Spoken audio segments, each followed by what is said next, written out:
Bonjour à tous et bienvenue dans le premier épisode de cette nouvelle série de vidéos que nous allons consacrer à la Bible. Alors, vous avez déjà certainement vu une Bible, vous savez qu'elle peut ressembler à ça ou encore à ça. Et si je vous pose la question de savoir ce que c'est qu'une Bible, vous risquez fort de me répondre que la Bible, c'est le livre sacré de la religion chrétienne. La Bible, c'est le livre saint qui fait autorité sur les chrétiens. Alors, lorsque vous regardez une Bible de plus près, vous consultez par exemple le sommaire de n'importe quelle Bible, vous allez vite vous rendre compte qu'en fait, la Bible n'est pas qu'un livre, mais qu'en réalité, la Bible est une collection de livres. La Bible est donc un ensemble de livres qui sont considérés comme saints dans la foi chrétienne. Cet ensemble de livres-là, la collection de livres qui forment la Bible, on appelle cela le canon biblique. Si vous essayez de compter le nombre de livres qui constituent le canon biblique, vous risquez d'être surpris de constater que d'une Bible à l'autre, ce nombre peut changer. Vous avez par exemple des Bibles qui ont 66 livres, comme par exemple la Bible Darby, la Bible Osterwald ou encore la Bible Louis II. Et vous avez des Bibles comme les Bibles œcuméniques ou encore les Bibles catholiques comme la Bible de Jérusalem qui contiennent entre 73 voire 75 livres. Et comme si ça ne suffisait pas, il y a aussi des gens qui disent que non, normalement la Bible ne contient que 49 livres. Alors qui a raison? Quels sont les livres qui forment véritablement le canon biblique? Quels sont les livres qui sont véritablement inspirés dans la Bible? C'est la question à laquelle nous allons tenter de répondre dans cette vidéo, juste après le générique.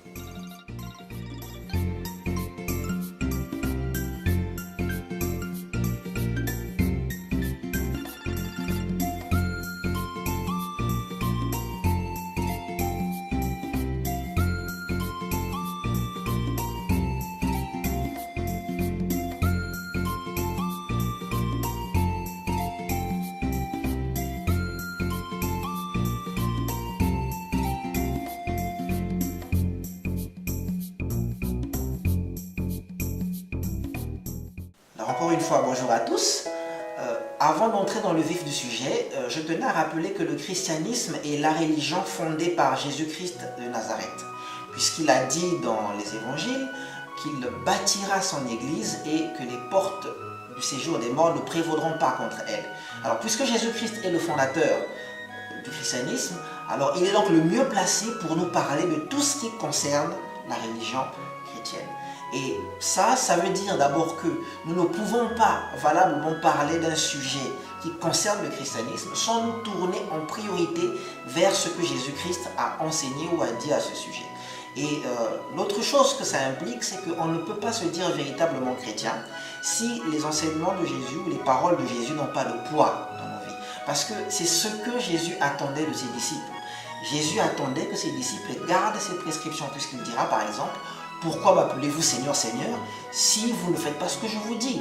Il dira aussi que celui qui m'aime gardera mes commandements. Et enfin, l'une des phrases les plus merveilleuses qu'il a eu à dire à ce sujet, c'est quand il dira que le disciple n'est pas plus grand que son maître, mais il suffit au disciple d'être comme son maître, ou le disciple bien formé sera comme son maître. Alors, puisque nous voulons savoir quels sont les livres qui sont véritablement inspirés de la Bible, quel est le canon biblique, nous allons donc nous tourner vers ce que Jésus-Christ a dit à ce sujet. Alors, petit rappel, nous avons dit en introduction que la Bible était une collection de plusieurs livres. Alors, il faut savoir que ces livres sont généralement classés en deux parties. Tout d'abord, on a l'Ancien Testament qui regroupe tous les livres qui ont été écrits avant la naissance de Jésus, et vous avez aussi le Nouveau Testament qui regroupe tous les livres qui ont été écrits après la mort et la résurrection de Jésus. Donc nous allons voir ce que Jésus a annoncé au sujet du canon, c'est-à-dire des livres inspirés du Nouveau Testament. Mais avant cela, nous allons d'abord voir ce que Jésus a dit au sujet du canon de l'Ancien Testament. Le canon biblique de l'Ancien Testament. Alors, le canon biblique de l'Ancien Testament nous est donné par Jésus-Christ lui-même vers la fin de l'évangile de Luc, plus exactement dans Luc au chapitre 24 au verset 44. Alors, que dit ce texte? Puis Jésus leur dit: C'est là ce que je vous disais lorsque j'étais encore avec vous, qu'il fallait que s'accomplisse tout ce qui est écrit à mon sujet dans la loi de Moïse, dans les prophètes et dans les psaumes. Alors remarquons tout de suite que Jésus précise, Jésus dit qu'il fallait que s'accomplisse tout ce qui est écrit à son sujet. Il fallait que s'accomplisse tout ce qui est écrit à son sujet. Alors ça veut simplement dire que Jésus était soumis au canon de l'Ancien Testament. Jésus était subordonné, la vie de Jésus était subordonnée à l'enseignement du canon de l'Ancien Testament. Et donc, comme nous l'avons dit en introduction, si Jésus-Christ lui-même, le Maître, le Seigneur, est soumis au canon de l'Ancien Testament, cela signifie donc que tous ceux qui se disent disciples de Jésus-Christ doivent se soumettre au canon de l'Ancien Testament. Parce que le disciple n'est pas plus grand que son Maître. Et nous remarquons que Jésus cite 3 groupes de livres. Nous allons donc nous intéresser au contenu de ces 3 groupes de livres. Alors, pour commencer, Jésus cite la loi de Moïse. La loi de Moïse regroupe 5 livres. C'est pour ça qu'on appelle ça le Pentateuque. Ces 5 livres ont été écrits par Moïse. Ce sont le livre de la Genèse, le livre de l'Exode, le livre du Lévitique, le livre des Nombres et le livre du Deutéronome. Ensuite, Jésus cite les prophètes. Alors quand on parle des prophètes dans la Bible, on pense tout de suite à Ésaïe, Jérémie, les lamentations de Jérémie, Ézéchiel, Daniel, Osée, Joël, Amos, Abdias, Jonas, Michée, Nahum, Habacuc, Sophonie, Agé, Zacharie et Malachie. Sauf que ce serait faux de penser que Jésus ne s'arrêtait qu'à ces prophètes-là, puisque Jésus étant juif, nous devons tenir compte de la mentalité juive à son époque. Et pour les juifs de l'époque de Jésus, un prophète a un message de la part de Dieu pour son temps et pour son époque.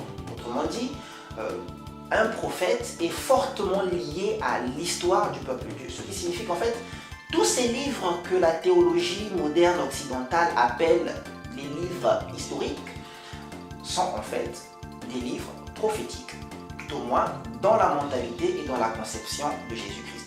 Alors donc, au livre que nous avons cité tout à l'heure, il faut rajouter aussi le livre de Josué, Juge, Ruth, 1 Samuel, 2 Samuel, 1 Roi, 2 Rois, 1 Chronique, 2 Chroniques, Esther, Esdras, Néhémie et Job. Sauf qu'il y a encore une petite arnaque qui nous vient encore de la théologie moderne occidentale. C'est que à l'époque de Jésus, certains livres que nous avons divisés, séparés aujourd'hui, ne formaient en fait qu'un seul. Donc il va falloir que nous rassemblions certains livres pour pouvoir avoir le compte et le même compte que Jésus avait à l'époque. Parce que là, ça fait 29 livres. Mais à l'époque de Jésus, il n'y avait pas 29 livres de prophètes. Alors, quels sont les livres qui ne formaient qu'un seul? D'abord, 1 et 2 Samuel ne formaient qu'un seul livre, le livre de Samuel. 1 et 2 Rois ne formaient qu'un seul livre, le livre des Rois. Pareil pour 1 et 2 Chroniques. Pareil pour Esdras et Néhémie. Avant, on appelait même ça Esdras 1 et Esdras 2, qui ne formaient avant qu'un seul livre. Il y a aussi le livre des Juges, qui était associé au livre de Ruth. Le livre de Jérémie qui était associé au livre des Lamentations de Jérémie. Et enfin, il y a les livres de Osée, Joël, Amos, Abdias, Jonas, Michée, Nahum, Habacuc, Sophonie, Agé, Zacharie et Malachie. Les 12 petits prophètes qui ne formaient qu'un seul et même livre. Donc, lorsque l'on fait le compte, on se retrouve au final avec 13 livres. Et pour finir la liste du canon biblique de l'Ancien Testament, Jésus va citer le groupe des livres des psaumes ou des livres poétiques. Alors, il s'agit bien entendu du livre des psaumes, de l'Ecclésiaste, des proverbes et du Cantique des Cantiques. Alors, vous allez certainement me dire, mais pourquoi est-ce que Jésus n'a cité que le livre des psaumes, alors que toi, tu viens derrière le livre des psaumes nous rajouter l'Ecclésiaste, les proverbes et les Cantiques des Cantiques? Alors, Jésus ici utilise une manière de parler qu'on appelle désigner le tout par la partie, désigner la partie pour le tout. C'est une façon de parler que même nous aujourd'hui nous utilisons. Par exemple, quand quelqu'un dit « j'ai acheté un clavier », en fait, il veut dire « j'ai acheté un synthétiseur », le clavier étant la partie la plus importante du synthétiseur. Quand un berger dit par exemple « mais j'ai perdu 3 têtes cette nuit », nous comprenons tout de suite qu'il veut dire « j'ai perdu 3 moutons cette nuit ». Quand quelqu'un devient SDF et qu'il dit « je n'ai plus de toit », nous comprenons tout de suite qu'il veut dire « je n'ai plus de maison ». Donc en fait, on désigne le tout par une partie de ce tout. Donc Jésus, en disant les psaumes, désigne tous les livres poétiques et de sagesse qui étaient inspirés à son époque, à savoir les psaumes, l'Ecclésiaste, les proverbes, les cantiques des cantiques. Donc, ce qui fait au total 4 livres. Donc, si on résume, si on compte, nous avons les 5 livres de Moïse, plus les 13 livres des prophètes, plus les 4 livres des psaumes, ce qui nous donne en tout 22 livres pour l'Ancien Testament. Pour que vous soyez sûr que je ne vous raconte pas n'importe quoi, je voudrais d'abord vous rappeler que Jésus était juif. Et bien justement, il existe un juif contemporain de Jésus qui a donné exactement la même liste de 22 livres pour le canon de l'Ancien Testament, c'est-à-dire de la Bible juive. Il s'agit de Flavius Joseph. Flavius Joseph, de son nom complet Titus Flavius Joseph, est un historien juif né à Jérusalem quelques années avant la mort et la résurrection de Jésus-Christ. Il est l'une des sources les plus importantes sur l'histoire des Juifs ou des Judéens au temps de Jésus, et voici ce qu'il dit dans l'un de ses livres intitulé Contrapion. Il n'existe pas chez nous une infinité de livres en désaccord et en contradiction, mais 22 seulement qui contiennent les annales de tous les temps et obtiennent une juste créance. Nous avons donc la confirmation ici que pour les Juifs de l'époque de Jésus, le canon biblique de l'Ancien Testament ne contenait que 22 livres. Voici la suite de son ouvrage. Ce sont d'abord les livres de Moïse, au nombre de 5, qui comprennent les lois et les traditions depuis la création des hommes jusqu'à sa propre mort. C'est une période de 3000 ans à peu près. Depuis la mort de Moïse jusqu'à Artaxerxès, successeur de Xerxès au trône de Perse, les prophètes qui vinrent après Moïse ont raconté l'histoire de leur temps en 13 livres. Nous avons donc ici la confirmation que pour les Juifs, les livres historiques et les livres prophétiques constituent les livres des prophètes. Ensuite, il écrit « Les 4 derniers contiennent des hymnes à Dieu et des préceptes moraux pour les hommes. » Alors donc, nous voyons donc que pour ce juif contemporain de Jésus, ce juif de l'Antiquité, le canon biblique de l'Ancien Testament, c'est-à-dire de la Bible juive, ne contenait que 22 livres répartis en 3 groupes. La loi de Moïse, les prophètes et les psaumes, ou les écrits poétiques et de sagesse. En conclusion, pour le canon biblique de l'Ancien Testament, nous dirons qu'en dehors des 22 livres que nous avons cités, qui correspondent aux 39 livres de certaines de nos Bibles, tous les autres livres que l'on prétend être de l'Ancien Testament, et je pense notamment aux deutérocanoniques, les Bibles écuméniques et catholiques, ne sont pas inspirés, ne font pas partie du canon de l'Ancien Testament et donc n'ont aucune espèce d'autorité sur le chrétien. Alors, ce n'est pas mauvais de les lire pour s'informer de certaines choses, mais ces livres ne constituent pas le fondement de la foi chrétienne. La foi chrétienne ne se fonde pas sur ces livres, puisque comme nous l'avons vu, Jésus n'était pas soumis et subordonné à ces livres-là. Ce sont des livres qui ont été rajoutés plus tard, que Jésus ne connaissait pas, peut-être qu'il les connaissait, mais il ne les a jamais établis comme une autorité sur la vie des chrétiens. Les seuls livres qui sont inspirés, ce sont les 22 livres que nous avons cités et dont Jésus parle dans Luc au chapitre 24 au verset 44. Alors je vous encouragerai aussi à regarder la vidéo bonus que je vais associer à cette vidéo dans laquelle j'aborde des questions que je pense qui n'ont pas vraiment leur place ici, hein, comme par exemple pourquoi est-ce qu'il y a 22 livres pour l'Ancien Testament, c'est intéressant. Donc en tout cas je pense que les questions que j'aborde dans cette vidéo bonus n'ont pas leur place ici, mais elles peuvent en tout cas enrichir ceux qui veulent approfondir le sujet. Le canon biblique du Nouveau Testament. Alors en ce qui concerne le Nouveau Testament, c'est encore une fois Jésus-Christ lui-même qui établit sa liste de livres inspirés dans l'évangile de Jean, plus exactement dans Jean au chapitre 17 au verset 20. Alors voici ce qu'on y lit, c'est Jésus qui parle. « Ce n'est pas pour eux seulement que je prie, mais encore pour tous ceux qui croiront en moi, par leur parole. » Alors, on constate ici donc que Jésus est en train d'établir l'enseignement des apôtres comme étant le fondement ou la règle en matière de foi pour les chrétiens, puisque Jésus dit là qu'il prie pour ceux qui croiront en lui par la parole des 12 apôtres. Donc, c'est par l'enseignement des apôtres, c'est par la certification des apôtres que l'on détermine quels sont les livres qui font partie du canon du Nouveau Testament. Donc, autrement dit, c'est la parole des 12 apôtres qui constitue donc le fondement, le canon biblique. Alors Jésus, ce qu'il fait ici, puisque le Nouveau Testament n'est pas encore rédigé au moment où il fait cette prière. Donc ce que Jésus est en train de faire là, il est en train d'établir en fait un critère de sélection pour pouvoir savoir quels sont les livres qui sont inspirés et les livres qui ne sont pas inspirés. Alors d'après ce qu'il est en train de dire ici, puisqu'il faut croire par la parole des apôtres, nous comprenons donc que ne peut entrer dans le canon du Nouveau Testament, c'est-à-dire ne fait partie du canon du Nouveau Testament que les livres qui ont été soit écrits directement par les apôtres, soit les livres qui ont été écrits par des personnes certifiées, des collaborateurs certifiés des apôtres.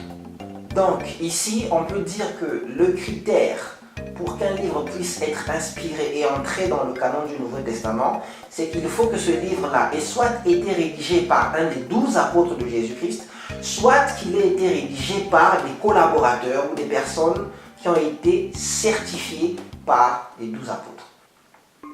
Alors, quels sont les livres qui ont été écrits par les apôtres eux-mêmes? Nous avons les 2 évangiles de Matthieu et de Jean. Nous avons les épîtres, la première épître de Pierre, la deuxième épître de Pierre, l'épître de Jacques, l'épître de Jude, 1 Jean, 2 Jean et la troisième épître de Jean. Et nous avons aussi l'Apocalypse de Jean. Alors, ça fait en tout 10 livres écrits par les apôtres eux-mêmes. Alors, il y a aussi les livres qui ont été écrits par des collaborateurs certifiés par les apôtres eux-mêmes. Alors, pourquoi certifiés par les apôtres? Simplement parce que Jésus a donné lui-même le pouvoir aux 12 apôtres d'ouvrir ou de fermer les portes du royaume des cieux. Alors donc, parmi les collaborateurs connus et certifiés des apôtres, vous avez le très célèbre apôtre Paul, qui lui est certifié par l'apôtre Pierre dans la deuxième épître de Pierre au chapitre 3 au verset 15. Dans ce passage, l'apôtre Pierre dit et reconnaît que l'apôtre Paul a reçu de la part de Dieu une sagesse qui lui permet d'écrire des lettres inspirées par le Seigneur. Alors, un autre collaborateur des apôtres, c'est Jean-Marc, ou simplement Marc, qui a été compagnon de l'apôtre Paul, puis ensuite a travaillé avec Barnabas et enfin a travaillé avec l'apôtre Pierre, comme on peut le voir dans 1 Pierre 5 au verset 13. Bon, on sait que c'était un proche de l'apôtre Pierre. Alors vous avez d'autres collaborateurs qui étaient certifiés de manière indirecte, comme par exemple Luc. Il y a des textes comme Colossiens 4, 14, de Timothée 4, 12, où Luc est appelé le médecin bien-aimé. En tout cas, c'est quelqu'un qui faisait partie du cercle de l'apôtre Paul. Donc lui aussi indirectement a été certifié par les apôtres. Alors donc, quels sont les livres qui ont été écrits par des collaborateurs? Nous avons donc 2 évangiles, l'évangile de Marc, qui est en fait l'évangile de Pierre, puisque Marc a rédigé sous l'inspiration du Saint-Esprit, bien entendu, mais il a rédigé en tant que secrétaire de l'apôtre Pierre. Vous avez l'évangile de Luc et vous avez les actes des apôtres, écrits aussi par Luc. Bon, parmi les épîtres, vous avez l'épître aux Hébreux. Alors, on sait que c'est un collaborateur de Paul, quelqu'un qui était dans l'entourage de Paul, donc indirectement certifié aussi. Alors, vous avez les épîtres de Paul, classées de la plus longue à la plus courte. Nous avons l'épître aux Romains, 1 Corinthiens, 2 Corinthiens, Galates, Éphésiens, Philippiens, Colossiens, 1 Thessaloniciens, 2 Thessaloniciens, Philémon, 1 Timothée, 2 Timothée et Tite, ce qui nous fait un total de 13. Alors, quand on prend les 10 livres écrits par les apôtres, plus les 17 livres écrits par des collaborateurs des apôtres, des collaborateurs certifiés, ça nous fait un total de 27 livres pour le canon du Nouveau Testament. Alors, tout livre qui n'a pas été rédigé par les apôtres ou par des collaborateurs certifiés par les 12 apôtres de Jésus-Christ ne peut pas entrer dans le canon biblique du Nouveau Testament. Ça, c'est la conclusion que nous allons tirer. Le Nouveau Testament n'a que 27 livres. Et ces 27 livres-là sont composés exclusivement par les écrits des apôtres, les 12 apôtres, et les écrits des collaborateurs certifiés par les 12 apôtres. En dehors de ça, tout livre qui prétend venir avec une révélation ou je sais pas quoi ne peut pas être intégré au canon du Nouveau Testament, simplement parce qu'il ne respecte pas le critère de base établi par Jésus-Christ lui-même. Ce n'est pas seulement pour eux que je prie, mais pour tous ceux qui croiront en moi par leur parole. Et là, Jésus parlait des 12 apôtres. En dehors de ce critère-là, quand on ne respecte pas ce critère-là, on ne peut pas faire partie du canon biblique du Nouveau Testament. Donc ce qui fait que des livres rajoutés plus tard, comme par exemple le livre des Mormons, toutes ces personnes qui pensent avoir reçu des révélations qu'ils peuvent rajouter au Nouveau Testament, tous ces livres-là ne peuvent pas faire partie du canon du Nouveau Testament, simplement parce qu'ils n'ont pas été écrits ni par les apôtres, ni par des collaborateurs proches et certifiés par les apôtres. Alors, il y a aussi des livres qui ont été écrits sous des faux noms. Par exemple, l'épître de Barnabas, l'évangile de Philippe, l'évangile de Barnabas aussi, puisqu'il y a un évangile de Barnabas, l'évangile de Judas, l'évangile de Thomas. Alors, tous ces évangiles-là sont des évangiles qui ont été écrits d'abord sous des faux noms. Et comment on sait qu'ils ont été écrits sous des faux noms? Bon, tout simplement parce que déjà l'enseignement qui est à l'intérieur de ces évangiles-là et ces épîtres-là contredit l'enseignement connu des apôtres. Et puis déjà, une personne qui écrit un livre sous un faux nom, et donc c'est une personne qui ment, et puisqu'elle ment, elle ne peut pas être inspirée par l'esprit de vérité. C'est simple. Donc en conclusion, nous venons de voir que le canon biblique de l'Ancien Testament contient 22 livres, et que le canon biblique du Nouveau Testament en contient 27. Alors la Bible tout entière contiendra donc 22 plus 27 livres, égale à 49 livres. Alors ces 49 livres correspondent aux 66 livres de certaines Bibles que nous avons, ces Bibles qu'on appelle les Bibles protestantes, et il n'y en a pas un de plus, pas un de moins. Alors je ne sais pas si vous avez remarqué, mais 49 livres, 49 égale à 7 fois 7. Et dans la Bible, le chiffre 7 est le chiffre de la totalité, comme on peut le voir dans un passage comme Deutéronome 28 au verset 7. Alors, si la Bible a 7 fois 7 livres, c'est juste une façon pour Dieu de nous faire comprendre que la Bible contient tout ce que nous avons besoin de savoir pour être sauvés. La Bible nous parle du salut, la Bible nous parle de spiritualité. Ne cherchez pas à trouver dans la Bible le code génétique de l'être humain, ce n'est pas utile pour son salut. Ne cherchez pas à trouver dans la Bible la formule chimique de l'hydrogène ou de l'eau, ce n'est pas utile pour le salut. Ces choses-là ne sont pas importantes pour le salut de l'homme. Voilà pourquoi dans la Bible, je répète, on ne trouve que ce dont nous avons besoin pour être sauvés et tout ce que nous devons savoir en matière de spiritualité. Moïse dira à juste titre, les choses cachées sont pour l'Éternel et les choses révélées sont à nous et à nos enfants. Alors cette vidéo s'achève ici. Merci de m'avoir suivi. Si elle vous a plu, cliquez sur le pouce vers le haut, sinon sur le pouce vers le bas. N'oubliez pas de vous abonner, de vous inscrire et de cliquer sur la cloche. Ça vous permettra de savoir quand je publierai de nouvelles vidéos. Et n'hésitez pas non plus à partager, surtout si la vidéo vous a plu. Je vous encourage à commenter, à me faire savoir ce que vous avez pensé de la vidéo, ce que vous pensez même de manière générale, vos contributions, vos idées, vos remarques, à poser des questions. Je m'appliquerai à lire et à répondre dans la mesure du possible. Alors, on se retrouve très bientôt et je vous souhaite de passer une bonne journée et que Dieu vous bénisse. Au revoir.